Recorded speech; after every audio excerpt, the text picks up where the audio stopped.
Okay, well, welcome everybody. My name is Laura Frankie, and happy Affordable Housing Week to all.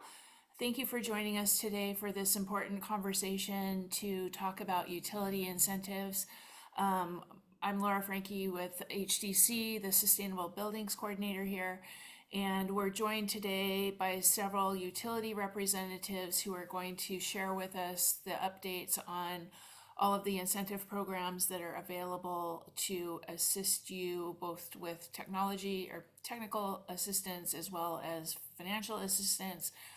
There's many valuable programs, as we know, that can really facilitate electrification and energy efficiency of your buildings. So without further ado, I'm going to turn it over to our coordinator of this effort, John Bringenberg, who will be leading us through the conversation. John is a representative of Willdan, who works with all of these wonderful utility folks. So without further ado, I'm going to turn it over. A couple quick housekeeping things before I do, though. The meeting is being recorded, as you heard if you just joined us. And also, we're going to go ahead and go straight through on the presentation. If you have comments and questions that come up during the presentation, please put them in the chat, and then we'll circle back at the end and do Q&A. So just keep your questions in the chat, and we'll go from there. Go ahead, John. Thanks. All right, and thank you, Laura. And it's so nice to have a player and a partner like HDC in the state of Washington, who's really working super hard for all of the needs of the affordable housing community. So we're really happy to be here and to support that and talk about how we can help with the energy design of your projects, and at the end of that process, give you hopefully a meaningful check, if you will. So in that regard, we're kind of like a money tree. And so let me make a little progress on our presentation here. And the agenda is we're going to introduce. We have, representatives from several utilities with us, so we'll do some introductions and then an overview of each of these utilities. Then we'll take a few minutes to talk about how it actually works when we do what we call energy design assistance, and when that happens and what happens in the process. And then our state director, Gunnar, will present a case study for an affordable housing project here. And then we'll have an opportunity for questions, as Laura mentioned. So with that, these are the folks that are going to be on today's call. I am in our company. So Willdan is a national player that provides these types of programs for utilities in about 24 states with about 50 utilities. And in our company, my designation is what we call outreach. So we are out there trying to learn about your new projects and learn about them early in the process. And then let me hand off to Gunnar for a quick introduction. Hi, everybody. My name is Gunnar Brandt. I'm the program manager for the utility programs we offer. I like to say my job is managing the relationships between customers, design teams, developers, and then utilities who help provide them the power. And it's really our goal to ensure that our program creates an impact in the development and funding of some of these necessary buildings, especially low-income housing. Yeah, okay. And then Jason, can you take a moment and introduce yourself? Yeah, hi everybody. My name is Jason Chung. I am a colleague of John and Gunnar's, and I actually work here in Washington. John works remotely, so I'll be your person on the ground here in the Pacific Northwest. Thank you. Okay, good. And Amit, I show you up next. Hi, yeah, my name is Amit Singh, and I am a program manager of the multifamily new construction incentives at PSE. Okay, thank you. And Sin?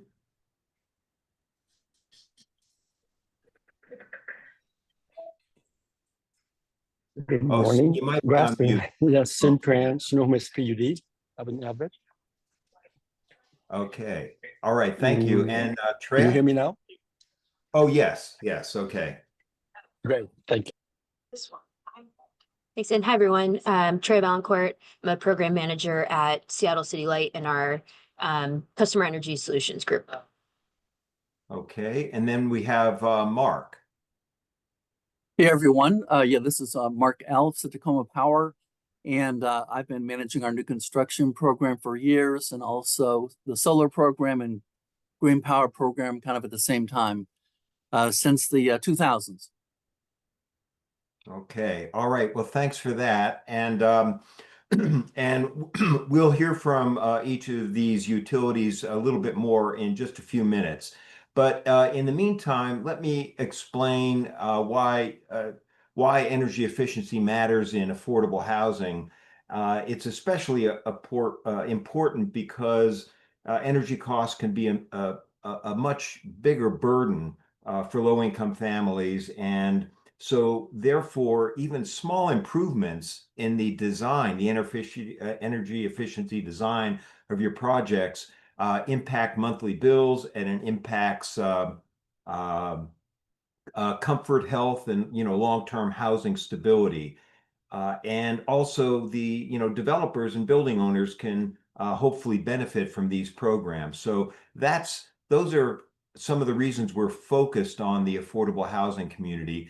I mentioned earlier that our company, we're a major player in a very weird little niche. And so we are kind of market leaders in being able to manage these complicated utility incentive programs for utilities around the country when it comes to new construction. It's an engineering level service that we provide, and we do it around the country. In some places, we've been doing it for more than 30 years. In Washington, we've been at it we're in our fourth year, actually. So these are utilities that currently we work with we've been working with Puget Sound Energy and Snohomish PUD again for 3 to 4 years. With Clark Public Utilities, we just launched that program, so that's brand new for us.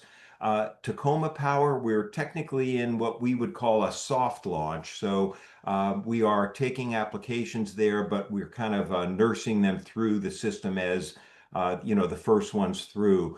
And with Seattle City Light, we are finalizing our work to get that program up and running, and hope to have it up and running here during the second quarter.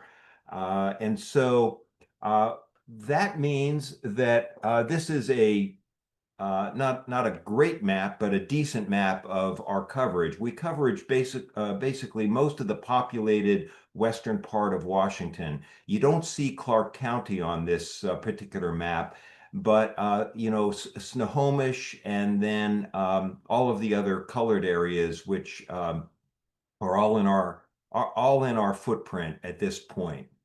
And with that, I want to ask each utility to take a few minutes and talk a little bit about what they do. And we're going to start with Amit and Puget Sound Energy. So over to you, Amit. Hey, thanks, John. So a little bit about Puget Sound Energy. We have a service area of about 6,000 square miles, mostly Western Washington.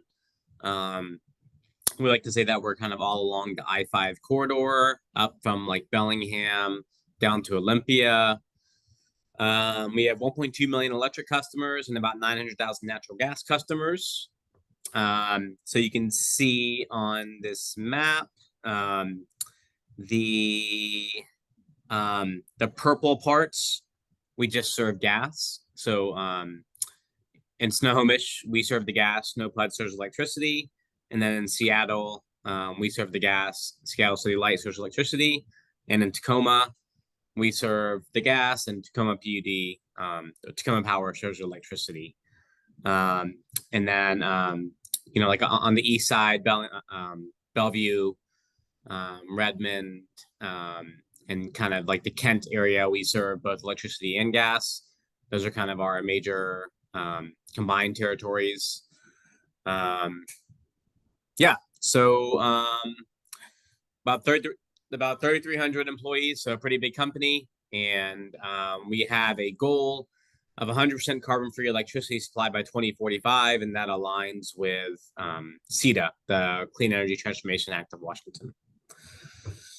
So a little bit about my department. My department is called the Customer Energy Management Department. At one point, we were known as energy efficiency, but in the past couple of years, we've taken on some more programs.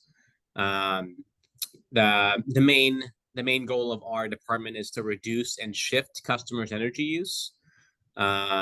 So our core projects are a biennial conservation plan that's called our BCP.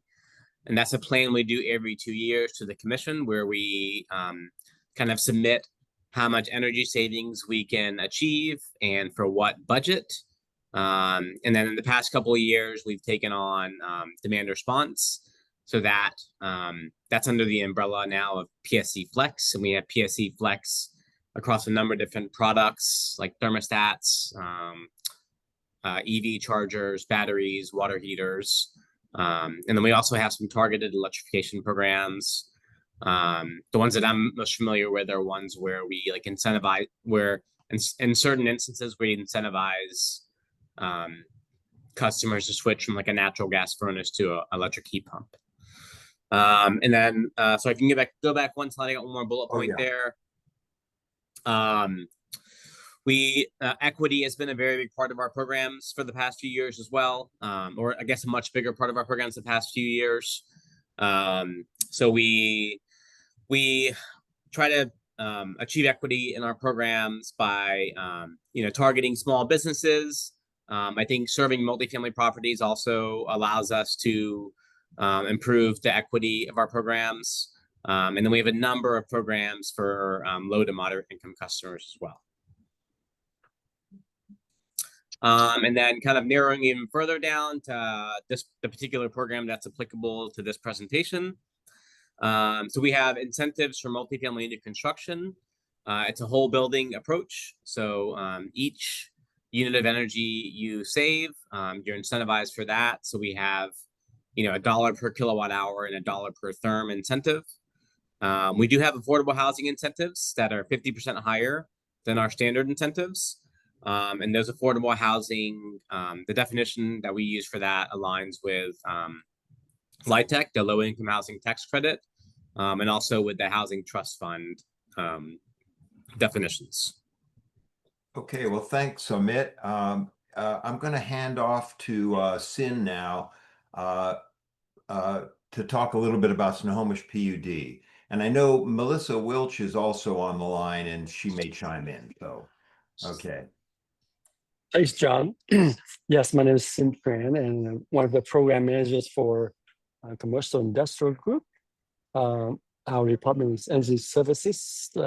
We offer incentive just about anything that's the electricity, from residential to commercial industrial. We have lighting rebates for small HVAC equipment, custom incentive for complex systems, HVAC as well as process equipment, pumping, etc. We have that's for retrofits, and for new construction, we have Willdan working with us for past 3.5 years now. New construction for commercial, industrial, as well as multi-family. We just launched a new construction similar program for residential. Besides the programs we handle, we do have midstream lighting, so customer can buy and have a discount at the distributors. Annually, commercial industrial price achieved about 40 million kWh the goal is getting bigger every year, but currently about 40 million kWh, and the budget for commercial industrial is about incentive about 6 million. So that's all I have for Snowpad. Missy, you have anything to share in terms of affordable housing? Hello, my name is Missy and I'm the Energy Assistance Program Manager. My focus is our income qualified sector, residential. My primary role is creating and maintaining programs that focus on the energy burden reduction. I've been in the role for about 1.5 years, and the last year has been getting more people on our radar.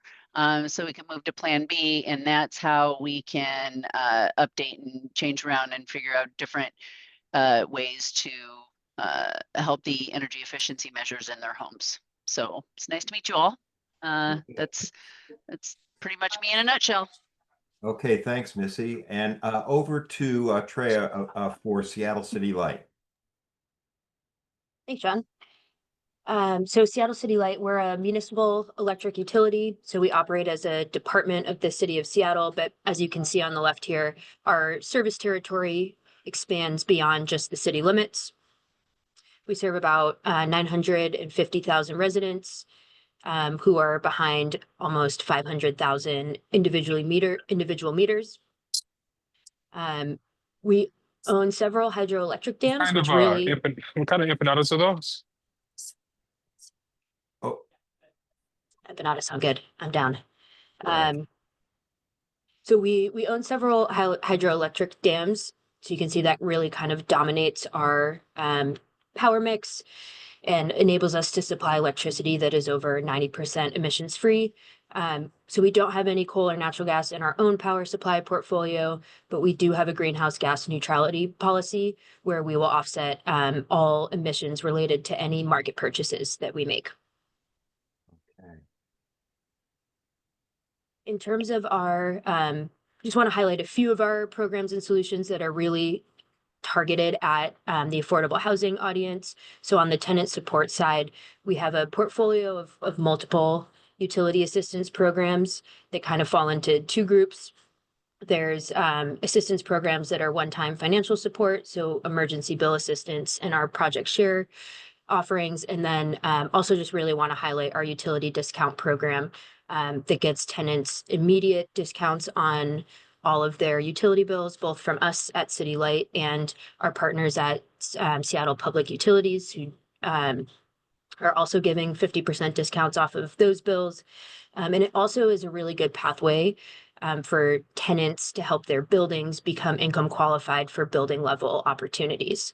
A couple of our key building level opportunities, we have HomeWise is our partnership with our Seattle Office of Housing that is low income weatherization plus program. So it covers a lot of different measures across heating, cooling, lighting, and shell measures, windows, doors, and insulation, and is usually the best option for existing affordable buildings to get the most comprehensive upgrades with up to 90% cost coverage on those projects. Also just want to highlight that we have a multifamily retrofit program that addresses both market rate and affordable housing. And we are working hard to, in Q3 of this year, to release a new set of increased incentives that take existing incentives and offer premiums for buildings that have over 50% of their tenants enrolled in our utility discount program. And then the last kind of focus program that I'll speak to is just our EV charging. We have both a multifamily and a fleets offering that are really targeted at helping get both free assessments of fleets or sites, depending on the audience, and to really support the customer through the transportation electrification planning and program participation pieces of their journey. I promise not to speak to all of the details on here, but just wanted to show the actual incentives behind the programs that I just hit on. So those red boxes on the left in our multifamily retrofit program are new and increased incentives that should be available in the coming months. And you'll see, just want to highlight here that while this program has, you may know it as a traditional weatherization program, at the very bottom, you can see that we're expanding that and looking at heating and cooling solutions and offering substantial funding for ductless heat pumps and connected thermostats. Okay.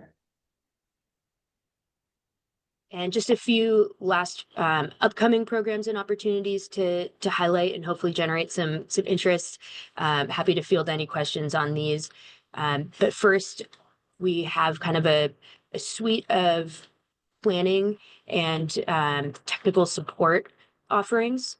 So we have a building emissions navigator. You may know it by its former name, the Clean Building Accelerator, which is all about helping buildings develop operations and maintenance plans, energy management programs, and really start to identify low and no cost energy conservation opportunities. There's a multifamily cohort that's starting, that is ongoing. And for multifamily strategic energy management, there's also a multifamily cohort that will be kicking off in the first quarter of 2026 and will be a 12-month engagement. And this is a really good continuation of that Clean Building Accelerator, an opportunity to take all of those opportunities that you found in your building and actually start to implement them with the help of some professionals. And then the last thing I'll just plug in that space is there's building operator certifications, which are all about developing technical expertise in lighting, HVAC, envelope, and financing. And there's a multifamily specific certification that's kicking off in September. And Seattle City Light has both full and partial scholarships available depending on needs. So if that sounds interesting to you, please reach out. We'd be happy to see if there's a good fit there. On this, in the solar space, we have a couple upcoming opportunities, community solar and virtual net metering. And these are really just two interrelated ways of allowing multiple customers to share the benefits of a single solar energy system. Community solar is all about siting solar in places that are visible and accessible to the community, and will offer no cost participation in bill credits for income qualified customers, as well as allow interested market rate customers to pay a premium for access to that local renewable energy. And virtual net metering is really specific to multifamily buildings and allowing a solar generator on top of a large building, instead of all of the benefits accruing just to the building owner and their meter, being able to trickle those benefits down to all of the tenants who live in that building.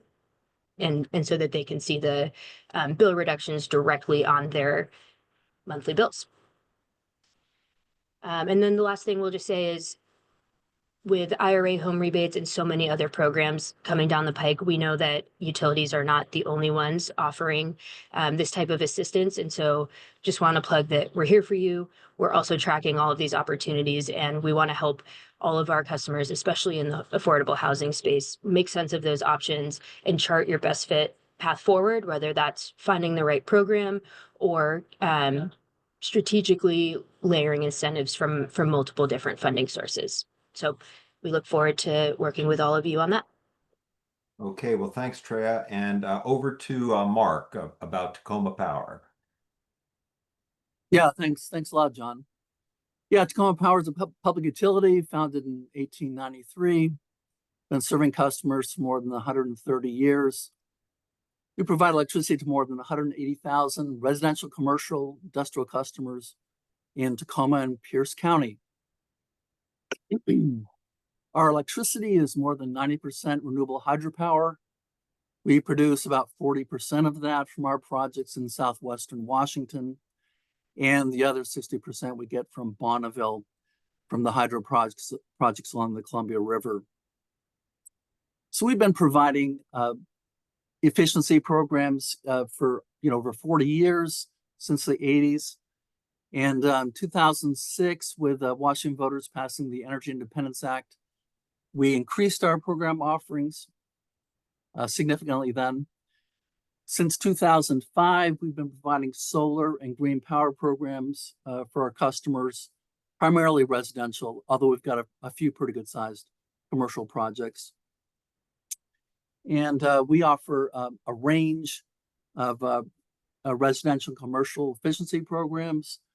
We don't have all of our commercial programs listed here, but we have quite a bit of detail on our website. In 2009, we launched our commercial new construction program. The incentive has been about 20 cents per kilowatt hour over the last 10 years or so. And projects include schools, offices, grocery stores, warehouses, multifamily.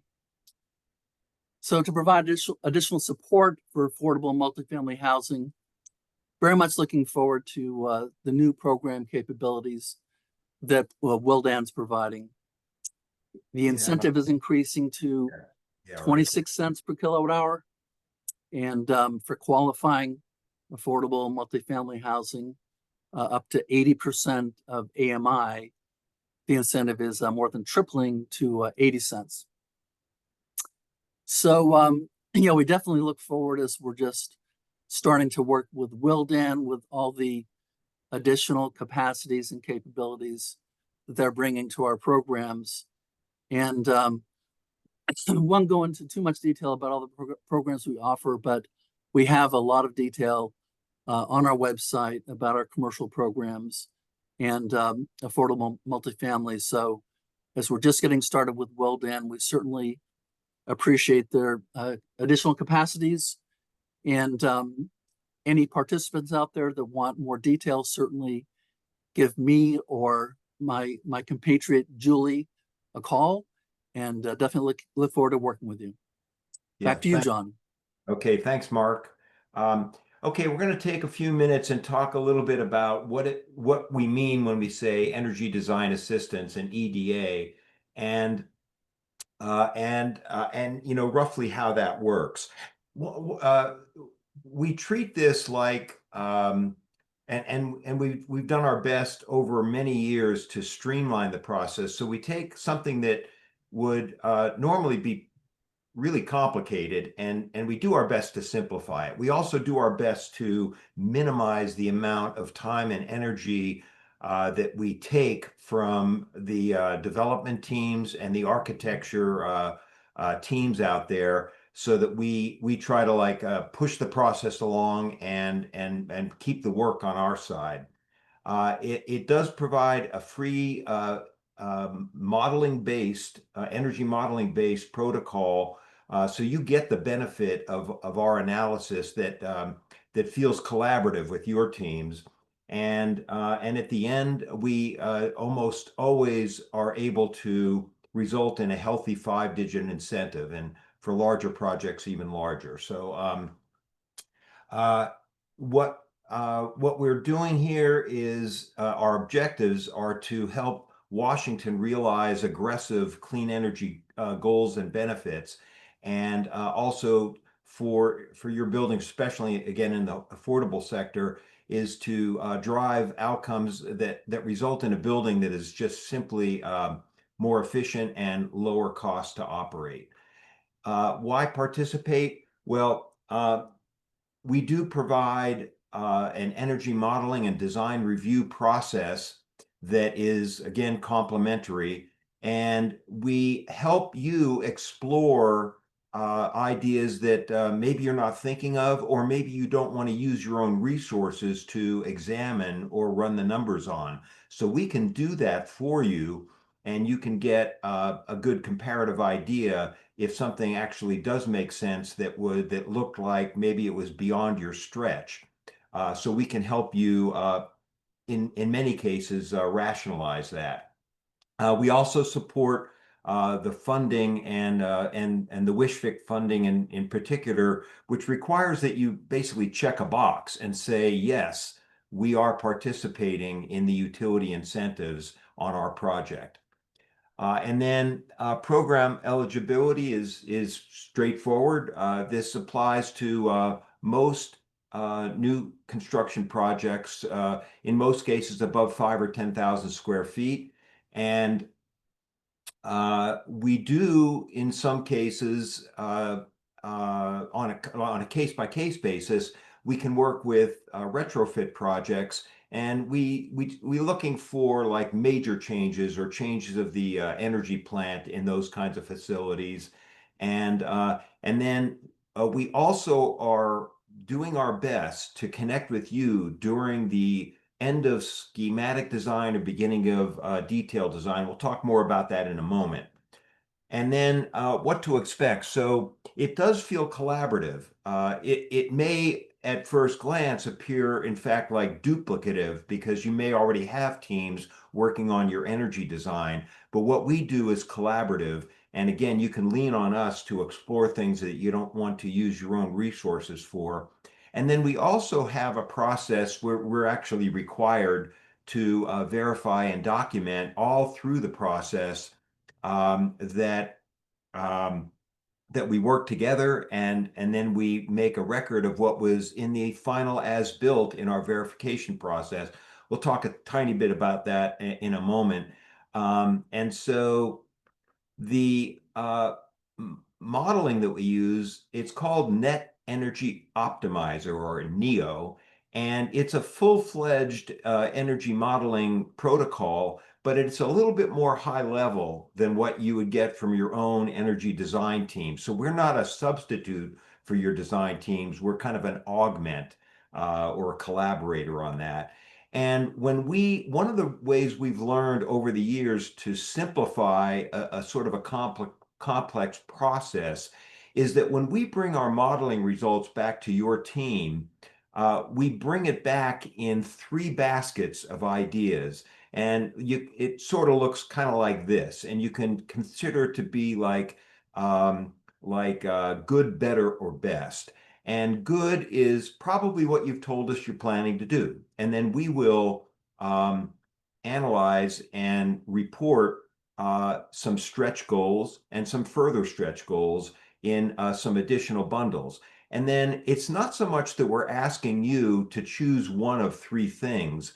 It's more that it just simplifies an otherwise complicated step. And so we can get our work done here usually in 60 to 90 minutes. And it's really a live charrette. So you may say, well, we're already committed to doing these 7 things, but what would happen if we take that high performance glazing and move it into our basket? And then live in real time, we'll give you an idea of what the impact on first costs would be, what the impact on annual energy spend for your tenants, and also the impact on the energy incentives. So that's kind of what we do. I want to talk a moment about the timing, and then I'll talk about the steps. It is best if we get involved with you towards the end of schematic design or design development. On a case-by-case basis, we can sometimes take a project that is closer to construction, but honestly, the program works best for you and for your design teams if we get involved earlier. And then lastly, I just want to explain that, again, over a long period of time, we've learned to streamline our process. We get the job done in these 5 steps. And importantly, a lot of times utility incentive programs rely on your teams to fill out complex workbooks or things that are like ComCheck reports and things like that. The way this program works is Willdan is in place to be able to manage the paper flow from beginning to end. We simply poke at you when we need something. So on these 5 steps, we only need your help really on the first 3 steps, which is a 5-minute enrollment process, and then about a 30-minute intro meeting, about a 60 to 90-minute results meeting. That's where we actually look at those good, better, best kinds of things. And then at that point, we don't really need to engage much until the project is near construction complete. And at that point, we have a verification protocol that we manage, and we will then just essentially true up what actually got built to what we talked about way back in design. And we do that simply to make sure we get the numbers right. And then we put that paperwork into the format that's needed by Seattle City Light or Tacoma Power or PSE so that they can then cut a check back to the developer, which is the 5th step. So we need your help on the first 3 steps. We manage the last steps, and we manage the paper flow from beginning to end. And so the one thing I wanted to do before I hand off to Gunnar is something that we're really proud of, and we love adding to this list. Is last year, particularly with PSE, but this covers all of Washington, we started to post the logos of those companies that have participated multiple times in this program. And if you're if you're in the audience here and you've participated 2 or 3 times and you do not see your logo here, that's my bad, and we want to get you on there. But these are what we call our Washington Sustainability Stars, folks that care enough to make sure that their projects get this kind of scrutiny and this kind of utility support to make them as good as they can be. So with that, let me hand it off to Gunnar, who's going to talk about an affordable case study. Great, thank you, John. So what I'm going to walk us through here are 2 sort of separate case studies. One is a hypothetical imaginary building in Bellevue, and then the other one will be a real life example. So for this hypothetical, we're just going to assume some really generic square foot numbers. Assume it's 100,000 square feet, 100 units, 5 stories, located in Bellevue. Most of it's going to be dedicated to the apartments, some to the corridors and common areas, and then there's some garage space. And with this assumption, we can generate a model in Neo and come up with some results. The next 2 slides are actually an exercise in the power of Neo. And so what I'll be showing you, and as John flips back and forth, is a comparative element of Neo, in which we can actually take 2 different HVAC scenarios and look, holding all else equal, how they stack up against each other. So in this example, we're going to go with something a little bit dated, but an electric resistance heating source in units versus PTHP, which are just heat pumps. And we're able to look at the total and at each system level, either from cooling, heating, or pumps, and understand what's going on here. So if you compare the 2 systems, you can actually see that the electric resistance scenario, we pay much more in heating, around $7,000. But in the PTHP scenario, we're actually paying a little bit more overall, not overall, but less in heating, but more in cooling. So this informs us that there are trade-offs in the decisions we make in the kinds of HVAC scenarios that we want to pursue. And the big point of this all is that we are a complementary service, and we want you to use us to help decide what might be best. It comes at no cost to us because it's a free service, and we're able to make that comparison with you. We can do this a lot of different ways. We can actually do more than just 2 HVAC scenarios. We can do 3, we can do 4, and then we can obviously add different measures to that, and that's when we get to the bundling exercise. So that's a little bit of a demonstration of the power of Neo. And you might be asking, well, what are some of the most common things? Where can we make the most improvements? What's the lowest hanging fruit? Now, some of the leverage points are really easy to identify and very common. In most cases, lighting. We've consistently seen that lighting has been a big driver on savings. We see teams target around a 30% reduction in lighting power density. We would like them to go even higher, 60, 70, even 80. This is where we get the most aggressive, and this is where we see a lot of the savings come from. Additionally, as John flips to the next slide, there are a few other leverage points that I want to point out. First and foremost, we have been really impressed with the outcomes of central heat pump water heating. These advanced water heating systems are very nascent, but also incredibly efficient. And we've seen it utilized on low income and affordable housing projects and produce great savings. In essence, this is one centralized system with multiple heat pumps, typically a swing tank, and a very, very large capacity storage tank. So that kind of acts like a thermal battery when load is not needed and can service the same amount of units as opposed to putting individual electric water heaters or individual heat pump water heaters in the apartments. So that's something that I'm gonna, keep asking teams to see if they're interested in because it's a huge, huge saver. Additionally, we can't incentivize switched outlets.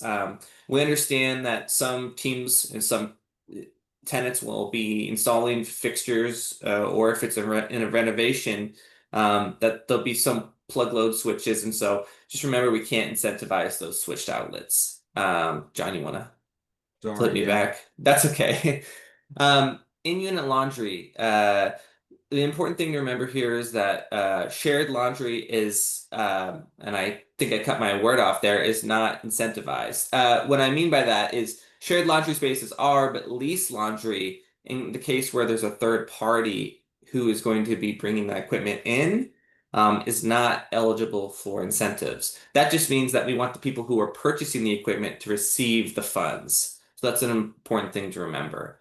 And then lastly, when it comes to tips, is that we are not the code officials. We are facilitators of the program that helps you identify those opportunities, find cost savings, and give you an estimate on an incentive. Everything we do can assist and help in your design decisions. But again, we're not telling you that this is the right system for your particular project or any way telling you that this would be code compliant in any kind of capacity. Now I want to get to a more visual example, and this ties into a little bit more of the real life and what we're seeing in projects today. So imagine we have a building and we want to separate it out into 3 tiers. Bundle 1 is the typical performance, what we already see in the project's design. It's got, an R20 insulation in the walls, R40 in roofs, a U value of 0.28, and is going to be utilizing a split system heat pump. The lighting power densities are pretty typical, and they plan to, put in an Energy Star refrigerator. They're going to be heating their water with an electric resistant tank and unit, and there's where you kind of get your 0 to 5% of kilowatt hour savings annually. This can generate some incentives just depending on, the project and the code year that the project is permitted under.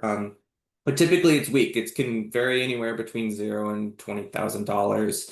And these are the projects that we come to us and they realize that they might actually have an incentive and they didn't even know it. So we like to say this is very typical for a lot of projects. But bundle 2 is where we start to actually get some value out of the exercise.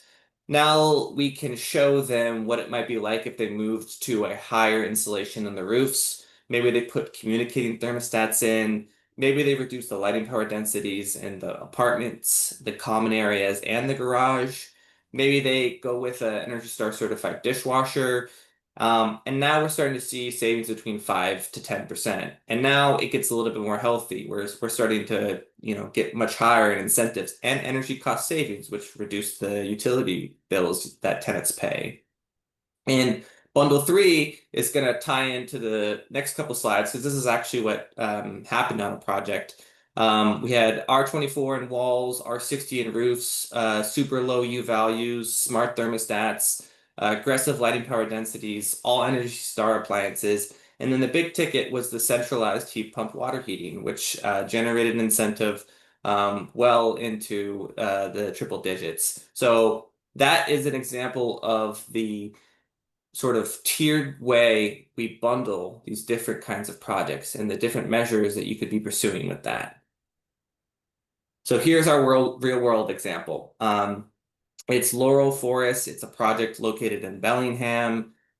New construction come courtesy from the Opportunity Council, an affordable, residential project, around 60,000 square feet.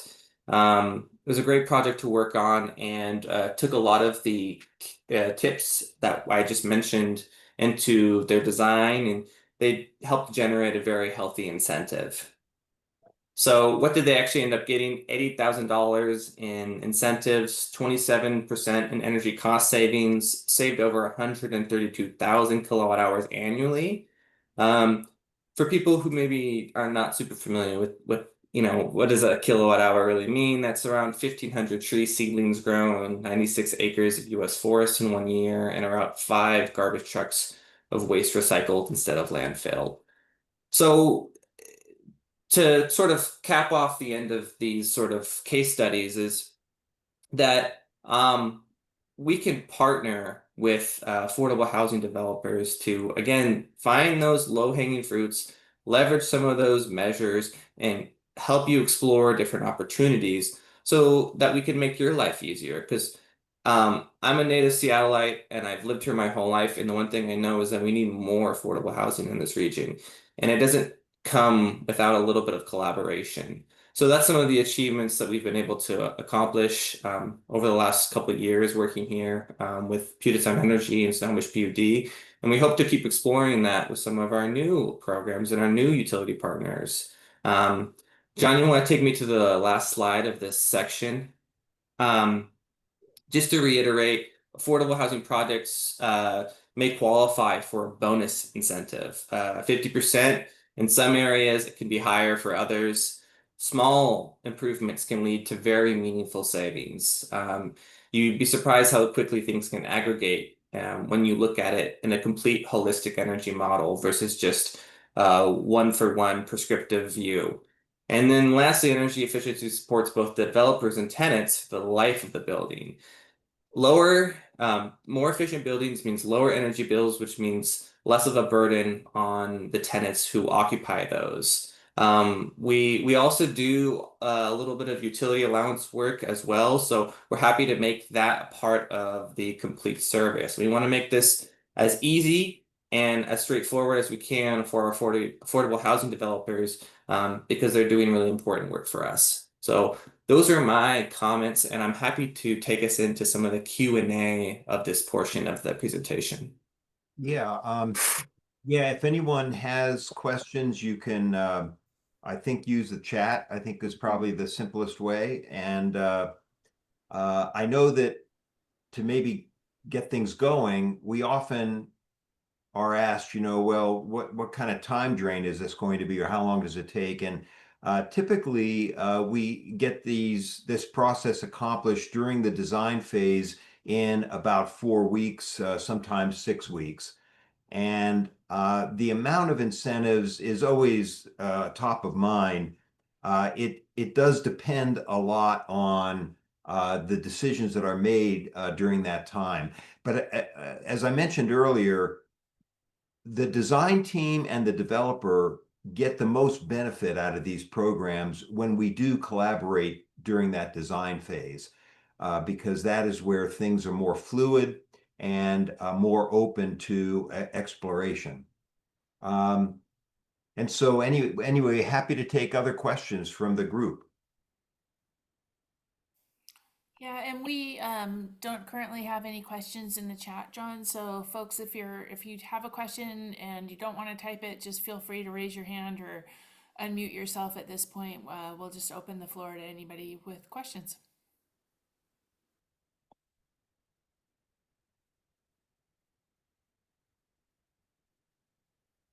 Sometimes another question we get often is, where the heck does this money come from? And any of my utility partners here may want to answer, so I'll lead the answer and anybody else can chime in if you'd like. But all ratepayers, there's 5 or 6 things on your electric bill that are small charges at the bottom. One of those are dollars that we all pay as ratepayers. It goes into a energy efficiency fund, and this is one of the programs that utilizes those funds, and so we're deploying those funds. So anyone would add any more to that? Anybody on our teams? Yeah, John, I can add a little bit. This is Amit over at PSE. We like to say that we we're held to certain cost effectiveness standards. We like to say that we're more, doing energy efficiency and lowering demand, has to for us be more cost effective than building a new power plant. So we're kind of held to, we're considered a resource, and we have to, be cheaper than the next most expensive resource in order to pencil out our programs. Yeah, that's basically the same with Tacoma Power. We have a certain amount that's an avoided cost that we have to buy market rate power at certain times, anywhere from on the market from $30 to $35 a megawatt hour. So we have cost effectiveness criteria for our efficiency programs, and that's what allows us to set our incentive rates at certain levels. So our 26-cent rate at this point does come in less than that. So it's cheaper to do conservation than it is to buy market power. Yeah. Thanks, Very good. guys. That's very We helpful. do have a question about historic properties from Brett Barbakoff at Reluda Architects. I hope I didn't butcher this pronunciation of that too bad. So he's asking, do you recommend this energy model program for historic multifamily properties or projects, excuse me, and looks like landmark historic building. So Gunnar, you want to go ahead and just chime in? I see the conversation proceeding here online, but for the benefit of conversation, why don't we go ahead and bring it forward? Sure, yeah, Brett. So Neo does do, it has a feature to do work on existing buildings. It's not its primary function. I would say it's more set up to handle new construction. And so depending on the size and age of the building in question, it can do that. But I would probably leave it at that. It's best for new construction projects.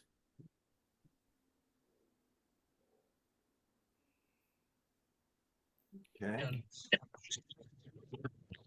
Thanks. Yeah, we're probably doing like a substantial alteration, so it's basically like building a new building within a building. So that's what I was wondering for those type of projects where it's. There are some incentives currently available through OSE, the office, if it's in Seattle, the Office of Sustainability and Environment. There's also some funds available at the Department of Commerce for existing properties currently, where very open-ended opportunities. So I'll just mention those to you, Brett, and feel free to connect with me offline if you'd like.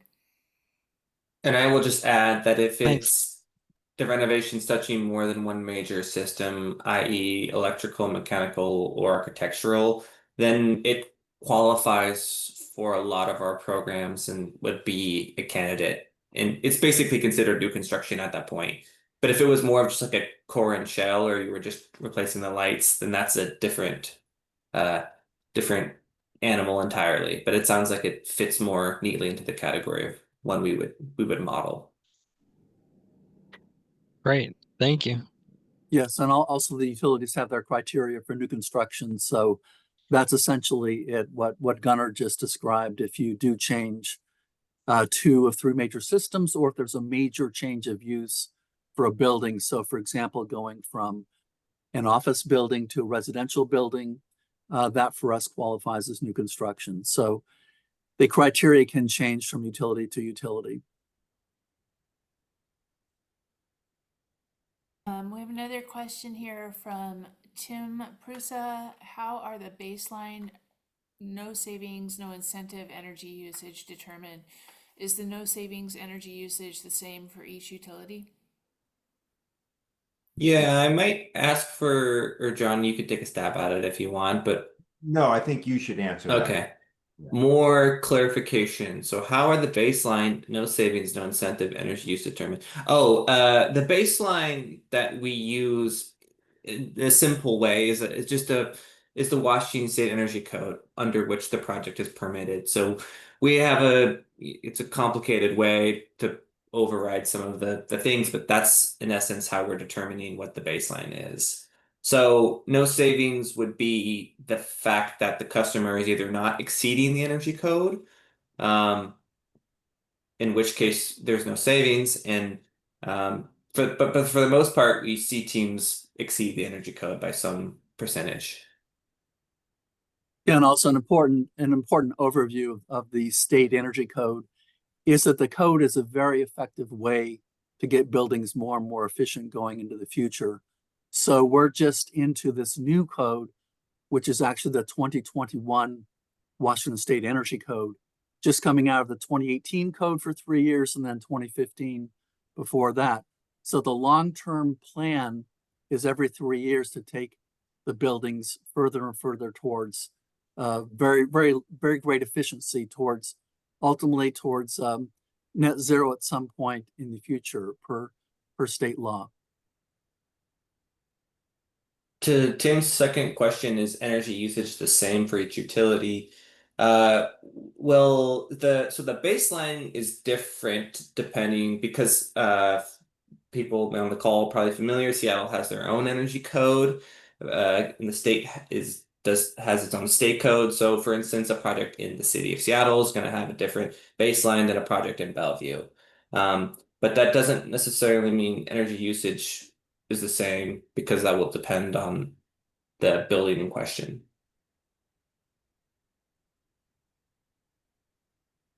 Yeah, and of course we'd say Seattle's been a national leader in terms of having a very aggressive code. So I think most of the jurisdictions in the state would be pretty much the same, the state energy code. Mm-hmm. In Tacoma, we had a little bit more strict rule on a couple things several code cycles ago, but generally it's the state code, except for Seattle.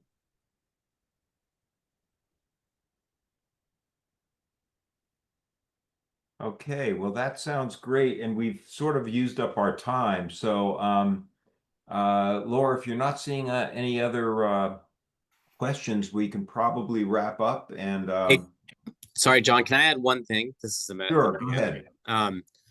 So I know that a lot of affordable housing projects, in order to get the tax credit, they have to meet the ESDS standards, the Evergreen Sustainable Design Standards, and that oftentimes will bring a project above code. So yeah, I guess those ESDS savings, energy savings, are rebatable for at least PSE's programs. Thanks for that addition. Well, thank you all for joining us today. We will send out a recording link once we get it posted. It'll probably take a couple days because we've got a whole bunch of these coming this week, but we will send that to all of the registered participants in the meeting. If you, I'll put my info in the chat. If anybody has any follow-up that they want me to research or get back to them on something, feel free to reach out to me and I can ping anyone or all of these folks to help out. And John, I forgot to ask you in advance, but are you going to be okay with us getting a PDF to share the deck with folks? Yes, I'll figure out how to do that. It's not ready to click and go, but I'll get that prepared. Okay. Great. Well, thank you all for joining us today, and continue to enjoy your affordable housing week. I'll put in a last minute plug. We've got a building tour tomorrow at a building called the Southard in Tukwila that has been certified zero net energy, as well as salmon safe, which is a really big deal. So if you have a free afternoon tomorrow, please feel free to get online here and register yourself to join us at that tour tomorrow. Okay, thank you all. Okay. Thank you. Thank you.